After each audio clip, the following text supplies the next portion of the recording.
Well, after stumbling for the last few days, the ASX finished the week down by 1%, which is fairly steep. And even today's modest gain of 0.3%, driven by healthcare stocks, wasn't quite enough to lift the market into positive territory for the week. And there were some interesting developments overseas. Japan's Nikkei, for instance, fell from its record high after the Bank of Japan kept interest rates on hold and announced it'll be removing trillions of yen worth of stimulus from its economy. Wall Street, meanwhile, hit a fresh record thanks to the US Fed's rate cut yesterday.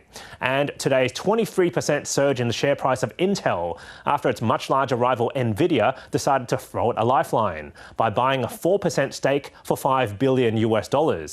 Now, both tech giants will jointly develop new microchips for PCs and data centers.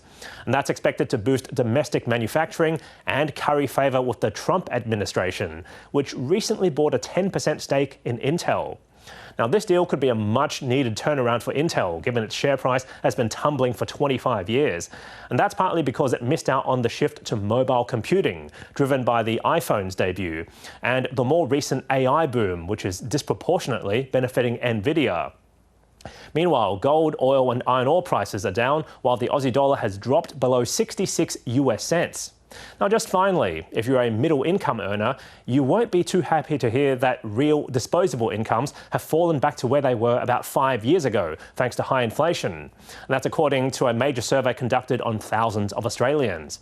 And now the proportion of women who are retiring in their 60s has dropped from 69% down to 41% over the past 2 decades. For men, that's fallen from 48% to 27% nowadays. So at this rate, it seems many of us, me included, will be working until the day we die. And that's finance.